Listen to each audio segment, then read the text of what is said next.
કેશોદમાં નવી આંગણવાડીનું લોકાર્પણ। કેશોદ શહેરની સોડિયમ સોસાયટી ખાતે નવી બનાવવામાં આવેલા આંગણવાડીનું લોકાર્પણ હર્ષોલ્લાસભેર કરવામાં આવ્યું હતું। આ લોકાર્પણ સમારોહમાં કેશોદ નગરપાલિકાના પ્રમુખ મેહુલભાઈ તેમજ રાજકીય આગેવાનો, પદાધિકારીઓ મોટી સંખ્યામાં ગ્રામજનો હાજર રહ્યા હતા। કાર્યક્રમની શરૂઆતમાં નાના ભૂલકાઓ દ્વારા કુમકુમ તિલક કરીને કરવામાં આવી હતી। ત્યારબાદ નગરપાલિકાના પ્રમુખ મેહુલભાઈ તેમજ મોબાઈલ એસોસિએશનના પ્રમુખ રાજુભાઈ બોદર, ચિરાગભાઈ સુત્રેજા, ઓફિસ સુપ્રિન્ટેન્ડન્ટ પ્રવીણભાઈ વિઠલાણી, નગરપાલિકાના સદસ્યો તથા મહેમાનોની ઉપસ્થિતિમાં સુધરાઈ પ્રમુખના હસ્તે રિબિન કાપી આંગણવાડીનું લોકાર્પણ કરવામાં આવ્યું હતું।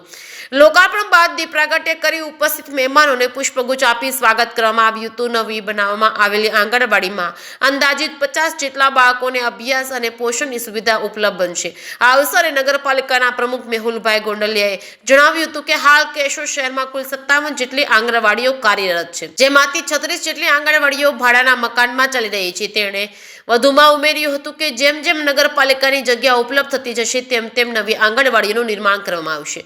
સોડિયમ વિસ્તારમાં આંગણવાડીના લોકાર્પણ પ્રસંગે બાળકોને પ્રોત્સાહિત કરવા ભેટ આપવામાં આવી હતી। કાર્યક્રમથી વિસ્તારના લોકોમાં ખુશીની લાગણી જોવા મળી હતી। નાના બાળકો માટે સુવિધાસભર આંગણવાડી શરૂ થતા વાલીઓએ નગરપાલિકાનો આભાર વ્યક્ત કર્યો હતો। જેકે સિંગોદર સાથે રાજુ પંડ્યા, કેશોદ। આજરોજ વોર્ડ નંબર 1 સોડિયમ વિસ્તારમાં આંગણવાડી કેન્દ્ર નંબર 4 નું લોકાર્પણ કરવામાં આવ્યું છે।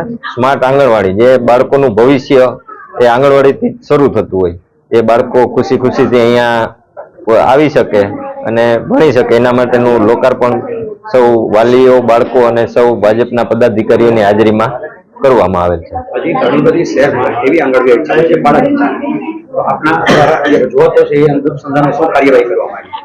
અત્યારે મુખ્ય તો જે આંગણવાડી બનાવી હોય એમાં જે સાર્વજનિક પ્લોટ હોય, જેના આજુબાજુના જે મકાન ધારકો હોય એનો ઉપયોગ કરતા હોય, જો એ ઉદાર થઈને આગળ આવતા હોય ને જગ્યા આપતા હોય તો નગરપાલિકા આવનારા સમયમાં આયોજન કરી અને વધારેમાં વધારે આંગણવાડીઓ બનાવવા માટે તૈયાર છે। આપના કાર્યકાળ દરમિયાન કેટલી આંગણવાડી લોકાર્પણ કરવામાં આવ્યું? મારા કાર્યકાળ દરમિયાન આ એક જ આંગણવાડીનું લોકાર્પણ કરવામાં આવ્યું। બેનું થયું હતું, એમાં એક જમીનના વિવાદના હિસાબે રદ રહ્યું અને આ આંગણવાડી તૈયાર કરીને આજરોજ ખુલ્લી મૂકવામાં આવે છે। આજે મારું નામ શ્રદ્ધાબેન બી બારડ છે અને હું ઇન્ચાર્જ CDPO ICDS ઘટક કેશોદ 1 માં છું। આજ રોજ કેશોદ 1 ઘટકના કેશોદ 4 આંગણવાડી કેન્દ્રનું લોકાર્પણ થયેલું છે, જેમાં મુખ્ય અધ્યક્ષ સ્થાને નગરપાલિકા પ્રમુખ શ્રી મેહુલભાઈ ગોંડલિયાની સવિશેષ હાજરી રહેલી, એ ઉપરાંત વહીવટી તંત્રની પણ હાજરી છે અને આજથી કેશોદ 1 આંગણવાડી કેન્દ્ર અમે લોકોના ઉપયોગ માટે આજથી ખુલ્લું મૂકેલું છે। કેશોદ શહેરમાં કેટલી આંગણવાડી ભાડાના મકાનમાં ચાલે છે? કેશોદ શહેરમાં કુલ 57 આંગણવાડી છે, એ પૈકી લગભગ 40 જેટલી 36 આંગણવાડી અત્યારે ભાડે ચાલે છે। હા, એ બાબતે શું તમારી રજૂઆતો છે?